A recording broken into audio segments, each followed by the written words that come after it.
ఎస్తేరు గ్రంథము 5వ అధ్యాయము 3వ దినమందు ఎస్తేరు రాజభూషణములు ధరించుకొని రాజనగరు యొక్క ఆవరణములో రాజు సన్నిధికి వెళ్ళి నిలిచెను. రాజనగరు ద్వారమునకు ఎదురుగానున్న రాజావరణంలో తన రాజాసనం మీద రాజు కూర్చుని ఉండెను. రాణి అయిన ఎస్తేరు ఆవరణంలో నిలువబడి ఉండుట రాజు చూడగా ఆమె యందు అతనికి దయ పుట్టెను. రాజు తన చేతిలో నుండి బంగారపు దండమును ఎస్తేరు తట్టు చాపగా ఎస్తేరు దగ్గరకు వచ్చి దండము యొక్క కొన ముట్టెను. రాజు, రాణి అయిన ఎస్తేరు, నీకేమి కావలెను? నీ మనవి ఏమిటి? రాజ్యములో సగము మట్టుకు నీకు అనుగ్రహించదనని ఆమెతో చెప్పగా ఎస్తేరు, రాజునకు యుక్తముగా తోచిన ఎడల నేను రాజు కొరకు సిద్ధము చేయించిన విందునకు రాజువైన తామును హామానును నేడు రావాలనని కోరుచున్నానని ప్రత్యుత్తరమిచ్చెను. ఎస్తేరు మాట ప్రకారముగా జరుగునట్లు హామాను చేయవలయునని త్వరపెట్టుమని రాజు సెలవీయగా రాజును హామానును ఎస్తేరు చేయించిన విందునకు వచ్చిరి. రాజు ద్రాక్షారసపు విందుకు కూర్చుండి ఎస్తేరును చూచి, నీ కోరిక ఏమిటి? అది నీకు అనుగ్రహింపబడును. నీ మనవి ఏమిటి? అది రాజ్యములో సగము మట్టుకైనను చేయబడునని చెప్పగా ఎస్తేరు ఈలాగు ప్రత్యుత్తరమిచ్చెను.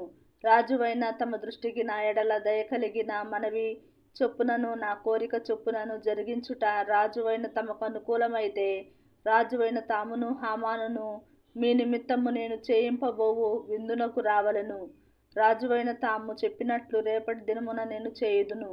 ఇదే నా మనవియు నా కోరికయు అనెను. ఆ దినమందు హామాను సంతోషించి మనోల్లాసము గలవాడై బయలు వెళ్ళి రాజు గుమ్మమున నుండి మొర్దెకై తన్ను చూచియు అతడు లేచి నిలువకయు కదలకయు ఉన్నందున మొర్దెకై మీద బహుగా కోపగించెను.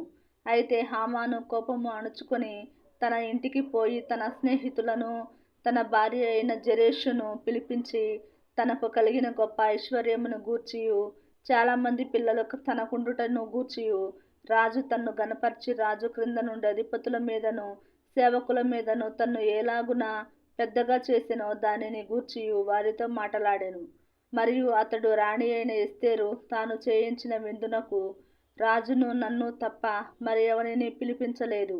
రేపటి దినమున కూడా రాజుతో కలిసి విందునకు రమ్మని నాకు సెలవైనదని తెలియజేసెను.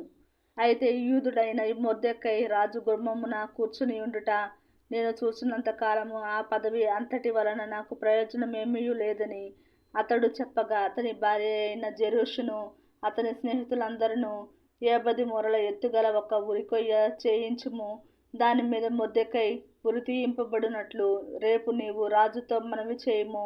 తరువాత నీవు సంతోషముగా రాజుతో కూడా విందునకు పోదువు అని అతనితో చెప్పిరి. ఈ సంగతి హామానునకు యుక్తముగా కనబడినందున అతడు ఉరికొయ్య ఒకటి సిద్ధము చేయించెను.